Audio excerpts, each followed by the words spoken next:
오늘 이 아침에 우리에게 주시는 말씀은 요한복음 13장 1절에서 11절입니다.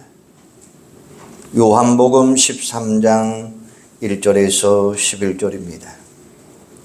6월절 전에 예수께서 자기가 세상을 떠나 아버지께로 돌아가실 때가 이른 줄 아시고 세상에 있는 자기 사람들을 사랑하시되 끝까지 사랑하시니라. 마귀가 벌써 시몬의 아들 가룟 유다의 마음에 예수를 팔려는 생각을 넣었더라. 저녁 먹는 중 예수는 아버지께서 모든 것을 자기 손에 맡기신 것과 또 자기가 하나님께로부터 오셨다가 하나님께로 돌아가실 것을 아시고 저녁 잡수시던 자리에서 일어나 겉옷을 벗고 수건을 가져다가 허리에 두르시고 이 대야에 물을 떠서 제자들의 발을 씻으시고 그 두르신 수건으로 닦기를 시작하여 시몬 베드로에게 이르시니 베드로가 이르되 주여 주께서 내 발을 씻으시나이까. 예수께서 대답하여 이르시되 내가 하는 것을 내가 지금은 알지 못하나 이후에는 알리라. 베드로가 이르되 내 발을 절대로 씻지 못하시리이다. 예수께서 대답하시되 내가 너를 씻어 주지 아니하면 내가 나와 상관이 없느니라. 시몬 베드로가 이르되 주여 내 발뿐 아니라 손과 머리도 씻어 주옵소서. 예수께서 이르시되 이미 모욕한 자는 발밖에 씻을 필요가 없느니라. 온몸이 깨끗하니라. 너희가 깨끗하나 다는 아니니라 하시니 이는 자기를 발자가 누구인지 아심이라. 그러므로 다는 깨끗하지 아니하다 하시니라. 아멘. 우리는 지금 사순절을 보내고 있습니다. 사순절은 AD 325년 결정이 되었고 지금 그때부터 지금까지 모든 그리스도인이 함께 지켜오는 중요한 절기입니다. 사순절이 되면 어느 때보다도 십자가를 많이 묵상합니다. 십자가는 우리 기독교의 가장 핵심이 되는 내용입니다. 부활도 중요하지만 십자가가 있어야 부활도 있기에 십자가는 우리에게 참으로 중요한 요소입니다. 그러므로 지금 우리의 신앙이 어떠한가는 우리가 십자가를 어떻게 생각하느냐에 따라 달라집니다. 저와 여러분은 어떻습니까? 십자가를 아직까지 사랑하십니까? 이 질문 앞에 그렇습니다라고 대답할 수 있다면 우리는 더 성숙한 그리스도인이 될 줄로 믿습니다. 하지만 십자가를 사랑한다고 하는 말은 결코 쉽게 할 수 있는 고백은 아닙니다. 십자가의 의미를 알면 알수록 십자가를 사랑한다는 말을 하기가 어렵거든요. 왜냐하면 십자가는 저주요, 고난이요, 죽음이요, 멸망을 의미하고 있기 때문입니다. 그럼에도 불구하고 우리는 예수님 때문에 십자가를 사랑해야 되고 그 십자가를 사랑할 수 있어야 된다는 것입니다. 예수님 때문에 십자가가 나에게 구원이 되고 축복이 되고 영광이 되기 때문입니다. 그리고 우리 기독교의 가장 핵심이 되는 내용이 바로 화해라고 하는 말씀이에요. 하지만 화해도 죄인인 우리 인간이 스스로 해결할 수는 없습니다. 화해를 이루는 일에 우리는 아무것도 할 수 없어요. 왜냐하면 우리는 죄인이고 하나님과 원수된 자들이기 때문에 그렇습니다. 그래서 우리 인간이 할 수 없는 화해를 독생자 예수 그리스도를 통해서 우리에게 이루어 주셨고 십자가는 하나님의 일방적인 사랑이요 십자가를 통해서 이루어진 것이 바로 화해요 구원입니다. 이 화해는 우리의 처지가 바뀌면서 가능해진 것입니다.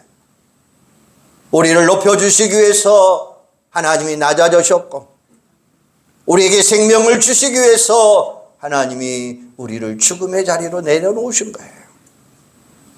그로 인해 우리를 가장 높은 자리까지 올려주신 사건이 바로 십자가 사건입니다.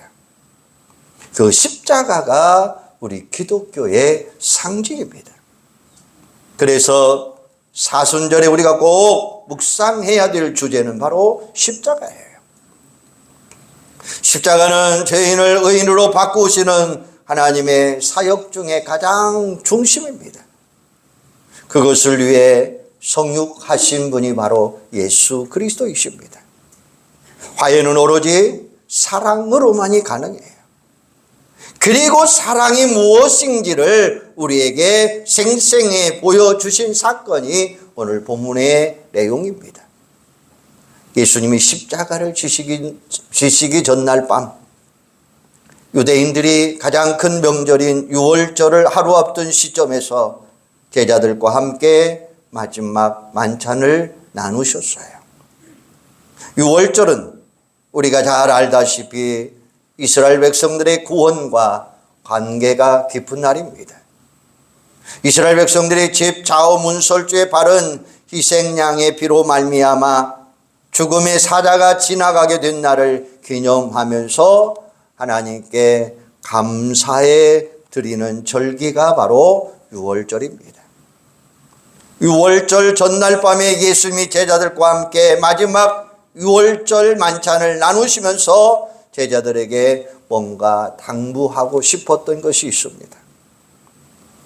요한은 오늘 본문에서 세 명의 인물에게 초점을 맞추면서 우리 그리스도인들이 그들에게 주목해야 될 것이 무엇인가를 요청하고 있습니다. 그 세 인물이 바로 누구냐? 첫째는 예수님, 둘째는 베드로, 셋째는 가룟 유다입니다. 그러면 본문의 저자인 요한이 이 세 명의 인물들을 언급하면서 우리에게 주고자 하시는 말씀이 무엇일까요? 세상에는 흔히 세 종류의 사람이 있다는 것입니다. 첫 번째는 사랑을 실천하는 사람. 두 번째는 사랑을 주지도 받지도 않으려고 하는 사람. 세 번째는 사랑을 받고서도 그 사랑을 배신하는 사람입니다. 한번 따라서 해볼까요? 사랑을 실천하는 사람, 사랑을 주지도 받지도 않으려고 하는 사람, 사랑을 받고서도 그 사랑을 배신하는 사람. 그러면 오늘 세 종류의 사람들을 한번 생각해 보십시다. 첫째는 예수님은 사랑을 실천하는 사람이었습니다. 예수님이 1절에 보면 세상에 있는 자기 사람들을 사랑하시되 끝까지 사랑하시니라. 세상에 있는 사람들, 아무것도 모르는 사람들, 형편없는 사람들, 사랑받기를 가치조차 없는 사람들, 즉 예수님이 그들을 끝까지 사랑하셨다는 거예요. 완벽하게 사랑하셨다라는 말씀이에요. 이게 진정한 사랑의 모습입니다. 우리 인간의 사랑은 한계에 부딪힙니다. 그러나 하나님 사랑은 무한한 사랑이기 때문에 한 번 시작하면 끝까지 가는 거예요. 끝까지 가는 사랑은 내가 사랑하는 사람을 위해 죽을 수도 있는 사랑이에요. 이렇게 내가 죽지 아니하고는 사랑할 수 없어요. 내가 죽어져야 됩니다. 내가 죽어질 때에 진정으로 사랑할 수 있는 거예요. 교부 코리스톰은 오늘 본문을 이렇게 해석하고 있습니다. 예수님이 제자들의 발을 씻어주셨다고 했어요. 그런데 예수님이 제자들의 발을 씻어주실 때 가장 먼저 누구의 발을 씻어주셨을까요? 한번 답을 한번 해보셔요. 여러분 누구라고 생각하십니까? 예? 예수님이 제자들의 발을 씻었어요. 그런데 가장 먼저 누구의 발을 씻어주셨을까요? 오늘 그리스도 교부는 가룟 유다의 발부터 먼저 씻어주었다라고 이야기하고 있어요. 왜냐하면 가장 사랑하기 어려운 사람이기 때문에 그렇습니다. 이게 바로 예수님 사랑의 방법이셔요. 온수까지도 아끼고 사랑하는 마음의 자세를 하면 모든 사람을 사랑할 수 있지만 그렇지 않으면 그 사랑은 제한적일 수밖에 없다는 것입니다. 마틴 루터가 말한 것처럼 예수님은 사랑할 수 있는 대상을 찾아서 사랑한 것이 아니라 사랑할 수 없어도 아예 사랑의 대상으로 만들어서 사랑해 주신 사랑이다 라고 이야기해요. 예수님께서 자리에서 일어나 수건을 허리에 동이시고 대야에 물을 담아 제자들의 발을 씻어 주셨어요. 어쩌면 이 장면이 제자들에게 참으로 민망한 자리입니다. 왜냐하면 누군가가 나서서 먼저 예수님의 발부터 씻어 드리는 것이 더 우선적이었기 때문입니다. 하지만 제자들은 서로 누가 크냐고 자리 다툼에 열을 올리고 있었습니다. 여러분, 사람이 시기나 질투나 경쟁에 사로잡히게 되면 이성을 잃어버리게 되고 눈이 어두워져서 마땅히 바라봐야 될 것을 바라보지 못하고 마땅히 해야 할 일을 하지 못한다고 이야기하고 있어요. 제자들이 유월절 음식을 먹으려고 지회에 들어가기 전에 먼저 발을 깨끗이 씻어야 했지만 그냥 더러운 발로 방에 들어갔던 모양입니다. 제자들 중 어느 누구도 섬기려고 하는 마음은 없었습니다. 더운 사막지대에서 하루 종일 샌들을 신고 다니다가 더러운 발로 씻지도 아니하고 12명의 사람들이 한 방에 들어있더라라고 한번 생각해 보세요. 여러분, 그 분위기가 어떠했을까요? 얼마나 찜찜할까요? 땀 냄새도 나고. 그런데 제자들 중에 누구 하나 예수님의 발을 씻기겠다라고 나선 사람은 아무도 없습니다. 당장 내일이 되면 십자가에서 돌아가실 분, 만찬이 끝나면 겟세마네 동산에 올라가셔서 죽음의 문제를 놓고 땀이 빗방울이 되도록 기도하실 분, 일생일대에 가장 마음이 찢어질 듯한 고통스러운 순간을 눈앞에 두고 계신 분, 그런 예수님께서 제자라고 하는 사람들이 전혀 도움이 되지 못했다는 것입니다. 그때 예수님이 자신의 겉옷을 벗으시고 스스로 종이 되어서 제자들의 발을 일일이 씻어주십니다. 겉옷을 벗었다라고 하는 이야기는 사회적인 특권과 신분을 내려놓았다는 거예요. 발을 씻었다라고 하는 이야기는 노예들이 주인에게 하는 행위입니다. 예수님의 그 행동은 사랑에 대한 우리 인간의 표상을 깨뜨리는 그야말로 전례 없는 충격적인 사건입니다.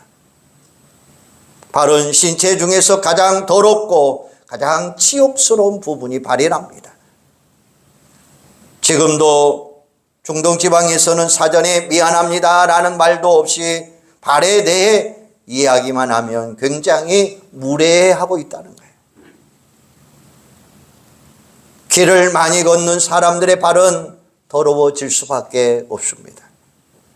그럴 때 종이나 하인들이 주인이나 손님들의 발을 씻어주는 일을 했어요. 그런데 예수님이 직접 종이나 하인들이 하는 일을 하셨다는 거예요. 그런 예수님의 행동에 제자들은 놀라서 아마 멍하니 쳐다만 보고 있었을 거예요. 여러분, 여기서 우리가 무엇을 배워야 될까요? 인격이 바른 사람들은 나보다 상대방을 먼저 생각한다는 것입니다. 그런데 대부분의 사람들은 그렇지 않습니다. 내 기분이 우선이고 내 마음이 먼저이고 내가 처해 있는 생각과 말과 행동이 반영 그대로 된다는 거예요. 그래서 괜히 신경질을 부린다든지 짜증을 냅니다. 남이 어떻게 생각하든 전혀 고려하지 아니하고 내 감정을 다른 사람들에게 그대로 쏟아놓습니다. 이것은 인격이 제대로 갖추어지지 않는 사람들의 모습입니다. 하지만 사랑은 다른 사람들을 위해 나를 내어주려고 노력을 합니다. 사랑하려고 하는 사람들이 누구입니까? 세상에 있는 자들, 바로 예수님은 그들을 사랑한 거예요. 이것은 제자들, 바로 예수님께 속한 사람들입니다. 반면에 세상에 속한 사람들, 예수님과 연합하고 있지만 동시에 예수님과 동떨어져 있는 사람들, 허물이 많은 사람들, 죄에 물들어 있는 사람들, 완전하지 못한 사람들, 그런 사람들을 예수님은 사랑하시되 끝까지 사랑하셨다는 말씀이에요. 이게 바로 예수님이 우리에게 보여주신 진정한 사랑의 모습이라고 하는 말씀이에요. 이런 사랑이 어떻게 가능할까요? 1절에 자기가 세상을 떠나 아버지께로 돌아가실 때가 이른 줄 아시고 라고 말씀하셔요. 이처럼 내가 지금 처해 있는 상황의 올바른 인식이 참으로 중요한 것입니다. 예수님은 지금 자신이 하나님께로 돌아가야 될 때가 되었다는 거예요. 1절과 3절에서 거듭거듭 말씀하고 있습니다. 예수님이 끝까지 자기 사람들을 사랑할 수 있었던 원동력이 바로 그때 그 생각, 그 사람들을 사랑하고자 하는 마음이 있었다는 거예요. 촛불도 꺼기 전에는 밝아질 수 있어요. 이처럼 예수님께서도 자신의 때가 얼마 남지 않은 줄 아시고 사랑의 불꽃을 유감없이 후회 없이 밝꽃을 발산하신 거예요. 여러분, 죽음을 눈앞에 둔 사람이 마지막으로 무엇을 하느냐 하는 것은 그가 평소에 무엇을 위해 살았느냐에 의해서 좌우되는 거예요. 항상 사랑을 실천하면서 살아온 사람이라면 더 간절하게 사랑할 것이고, 자기 욕심을 채우면서 살아온 사람들은 더 탐욕의 눈망울을 굴리게 될 것입니다. 그러나 예수님은 사랑을 실천하면서 살아온 사람이에요. 그러면 마지막 날이 우리에게 언제일까요? 원칙상으로 보면 마지막 날은, 한번 따라서 해주시죠. 오늘. 우리의 마지막 날은 내일도 아닙니다. 오늘이라고 하는 말씀이에요. 그 이유 때문에 우리는 오늘을 나의 마지막 날로 여기고 살아가시기를 바랍니다. 그것을 가르쳐서 종말론적 삶이다라고 말을 해요. 그래야 우리가 예수님처럼 끝까지 사랑할 수 있는 거예요. 사랑하는 여러분, 오늘이 나에게 마지막 날이다라고 생각하고 형제나 이웃을 대하여 보시기를 바랍니다. 내 가족을 그런 식으로 사랑해 보시기를 바랍니다. 그리고 교회를 섬겨 보시기를 바랍니다. 뭐든지 사랑할 수 있고, 뭐든지 인내할 수 있고, 뭐든지 다 용서할 수 있는 거예요. 예수님께서 마지막 만찬의 자리에서 제자들에게 이것을 일깨워 주셨던 것입니다. 그리고 오늘 우리에게도 주시는 중요한 교훈이 되는 줄로 믿습니다. 두 번째로, 사랑하지도 사랑받지도 않는 인생을 살펴보십시다. 이게 바로 베드로입니다. 베드로는 사랑을 주지도 않고 받지도 않겠다는 사람들의 전형적인 모델입니다. 베드로는 자신의 발을 씻어 주시겠다는 예수님의 요구를 거절합니다. 베드로가 이르되 주여, 주께서 내 발을 씻으시나니까 내 발을 절대로 씻지 못하시리다라고 이야기해요. 그런데 예수님이 하신 말씀입니다. 내가 너를 씻어주지 아니하면 내가 나와 상관이 없느니라. 이 말씀은 우리가 먼저 예수님의 사랑을 경험하지 아니하면 우리가 그 사랑을 결코 할 수 없다고 하는 말씀이에요. 예수님의 제자가 되는 구체적인 길은 내가 먼저 예수님의 사랑을 누리면서 살아가는 거예요. 예수님으로부터 내가 어떤 사랑을 받았는가, 이게 굉장히 중요한 이야기입니다. 예수님은 베드로가 그 사랑을 받아본 사랑임을 깨우쳐 주시면서도 겸손히 다른 사람들을 사랑할 수 있는 사람으로 만들어 주신 거예요. 우리도 그 사랑을 경험하셔야 됩니다. 우리 그리스도인들은 평생 갚을래야 갚을 수 없는 사랑의 빛을 진 사람들입니다. 그 사랑을 먼저 받은 후에 그 사랑 가지고 나도 사랑하고 이웃도 사랑하고 더 나아가 하나님을 끝까지 사랑할 수 있는 자들이 되셔야 돼요. 그런 우리가 하나님의 사랑을 알면 우리도 얼마든지 사랑할 수 있습니다. 우리가 왜 다른 사람들을 사랑하지 못할까요? 하나님의 사랑에 대해서 아는 것이 부족하기 때문에 그렇습니다. 베드로는 나중에서야 예수님의 사랑이 지극히 겸손함으로 극치를 이루는데 뭐라고 이야기합니까? 베드로전서 5장 5절에 보면 이같이 순종하고 서로 겸손으로 허리를 동이니라 라고 이야기해요. 나중에서야 예수님이 허리에 두르셨던 그 수건이 겸손함을 깨닫게 됩니다. 여러분 꼭 기억하시기를 바랍니다. 겸손이 갖추어지지 않는 사람은 사랑할 수 없어요. 고자세로 내다보면서 마치 선심이라도 쓰듯이 하는 사람 사랑할 수 없어요. 겸손이 없는 사랑은 나도 피곤하고 다른 사람도 피곤하게 만들어요. 그런 사랑은 끝까지 갈 수 없어요. 베드로는 권리만 가진 주인이고 의무만 가진 종이 있는 것이 지극히 정상적이라고 생각한 사람입니다. 즉 베드로는 불평등한 사유를 인정하고 받아들이는 사람이었습니다. 그래서 예수님이 제자들의 발을 씻어주는 것을 결코 용납할 수 없다는 것이었어요.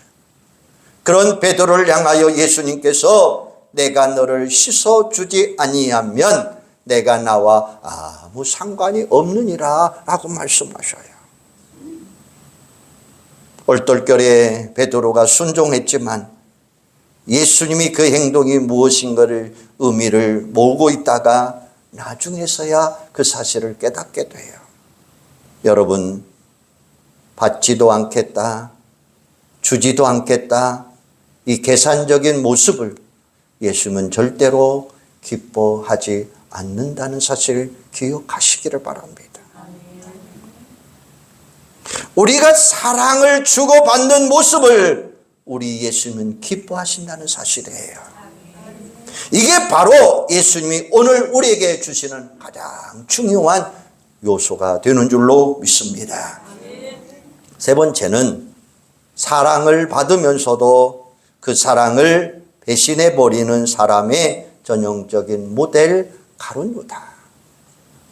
오늘 본문은 예수님을 통해서 드러난 하나님의 사랑의 실체와 가룟 유다를 통해서 드러난 인간의 실패를 비교해 보십시다.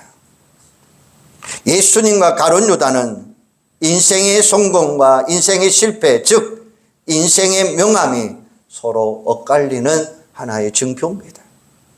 오늘 본문 2절에 보면 마귀가 가룟 유다의 마음에 예수를 팔려는 생각을 넣었다라고 이야기해요.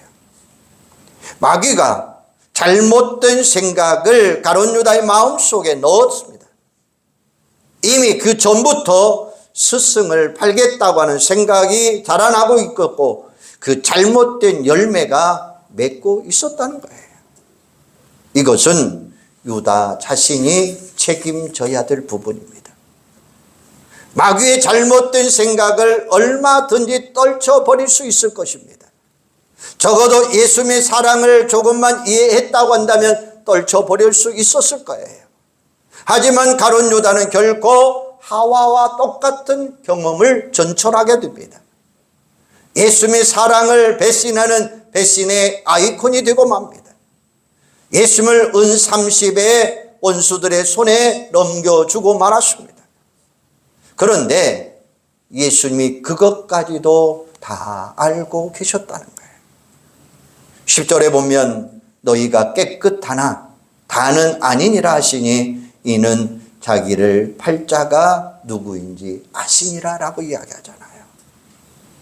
그토록 신이 맺던 제자들이 배신한 거예요. 정말로 믿었던 제자에게 배신당할 때에 우리 예수님의 마음이 어떠했을까 한번 생각해 보세요. 그런데 3절에 보면 그 상황을 전혀 다른 차원에서 해석해요. 예수님은 그 상황을 단순히 제자들의 배신으로 생각하지 않아요. 바라보지 않아요. 하나님께서 모든 것을 예수님 자신의 손에 맡기신 것과 또 예수님 자신이 하나님께로부터 오셨다가 다시 하나님께로 돌아가실 것을 아셨다라고 이야기해요. 개인적인 원망보다는 하나님의 섭리 차원에서 모든 것을 이해하고 계시는 거예요. 그래서 예수님이 가룟 유다도 끝까지 사랑한 거예요. 이처럼 배신마저도 품어주는 것, 이게 사랑이에요. 배신 당해보지 아니하고 어떻게 참된 사랑을 이해할 수 있겠습니까? 그런 사랑을 주고받기 전까지는 아무도 하나님 사랑할 수 없어요. 7절에 보면 내가 하는 것을 내가 지금은 알지 못하나 이후에는 알리라. 참으로 은혜스러운 말이 아닐 수 없습니다. 어릴 때에 어른들이 하는 말씀 중에 정말로 듣기 싫은 말이 하나 있어요. 무슨 말입니까? 너 들고 봐라. 너도 나중에 겪어보면 알 것이다 라는 이 말이에요. 연륜이 쌓여서 스스로 겪어보지 않으면 모른다는 뜻이죠. 예수님께서 잡히시기 전에 제자들에게 남기신 유언 중에서 이 말씀이 나와요. 요한복음 16장 12절에 보면 내가 아직도 너희에게 이를 것이 많으나 지금은 너희가 감당하지 못하느니라 라고 말씀하셔요. 내가 너희에게 할 말이 많지만 지금은 너희가 내 말을 이해할 수 없을 것이다. 7절과 똑같은 내용이죠. 여러분, 깨달음에는 지름길이 없습니다. 서두른다고 해서 앞당길 수도 없습니다. 내가 얻고자 한다고 해서 다 얻어낼 수도 없습니다. 뭐든지 조급하게 수다 떨지 마시기를 바랍니다. 사랑도 마치 농사처럼 부지런히 심어 놓으면 언젠가는 거두게 되어 있어요. 때가 되면 거두는 줄로 믿습니다. 어느 어머니가 추운 겨울밤에 문 밖에서 딸을 기다립니다. 추운 밤에 왜 밖에 서 있느냐고 물으니까 딸이 아직 오지 않아서 기다린다는 거예요. 추운데 안에 들어가서 기다리시지 밖에 서 계신다는 딸이 더 빨리 옵니까? 라고 이야기하니까 그분이 말하기를 여기 서 있으면서 깨닫는 것이 많아요. 자신이 처녀 시절에 밤늦게 돌아다니는데 그때 당신의 어머니가 얼마나 걱정하셨을까 라는 생각이 들면서 그때를 회심하면서 많이 뉘우치고 있다라고 이야기하더라는 거예요. 사랑하는 여러분, 하나님의 사랑이 바로 그 사랑입니다. 우리가 쉽게 이해할 수 없는 사랑입니다. 발을 씻어주신 예수님에 대한 베드로의 항의가 우리에게 그것을 잘 보여주고 있습니다. 그냥 자연적으로는 잘 이해되지 않을 거예요. 하지만 이것이 참된 사랑임을 예수님이 십자가를 통해서 우리에게 증거해 주셨습니다. 우리에게도 그런 사랑이 있어야 돼요. 그런데 우리는 다른 사람들보다 나만 먼저 생각합니다. 그 모습으로 우리가 어떻게 하나님의 사랑을 이해할 수 있고 그 사랑을 어떻게 실천할 수 있습니까? 어떤 보상도 기대하지 아니하고 무조건 사랑할 수 있는 능력이 오늘 우리에게 필요한 줄로 믿습니다. 성 프란시스의 기도문 속에서 이 위로가 있습니다. 위로받기보다는 위로하고 이해받기보다는 이해하고 사랑받기보다는 사랑하게 하소서라는 단어예요. 사랑을 받기보다는 주는 것이 더 중요하다는 것을 알기 전에는 우리가 예수님 사랑할 수 없어요. 따라갈 수 없어요. 예수님이 보여주신 십자가의 사랑과 희생을 생각하면서 올해는 사순절의 은혜를 제대로 누리면서 살아가는 우리 온 성도들이 되기를 주님의 이름으로 축원합니다. 기도하겠습니다. 하나님, 오늘도 저희들에게 새 사람을 가르쳐 주셨어요. 예수님을 통해서 우리에게 말씀하시고 베드로를 통해서 우리에게 말씀하셨어요. 이 세 사람을 통해서 예수님은 사랑을 실천하는 사람의 전형적인 모델이요, 베드로는 사랑하지도 사랑받지도 않는 인생을 살아간 사람들의 모델이요, 사랑을 받으면서도 그 사랑을 배신하는 사랑의 전형적인 모델이 가룟 유다임을 우리에게 가르쳐 주셨어요. 아버지 하나님, 하나님의 사랑을 바로 깨닫게 하여 주시옵소서. 발을 씻어주신 예수님, 베드로의 행위가 우리에게 잘 보여주고 있고, 아버지 하나님의 사랑임을 깨닫는 십자가의 사랑을 통해서 다시 한번 그 사랑을 깨닫게 하여 주시옵소서. 우리가 어떻게 하나님 사랑을 이해할 수 있고 그 사랑을 어떻게 실천할 수 있습니까? 아버지 하나님, 우리는 사랑받기보다는 더 주는 일에 최선을 다하고 예수님 따라가는 사랑의 십자가를 지는, 희생의 십자가를 지는 사순절이 되도록 축복하여 주시옵소서. 예수님의 이름으로 기도하옵나이다.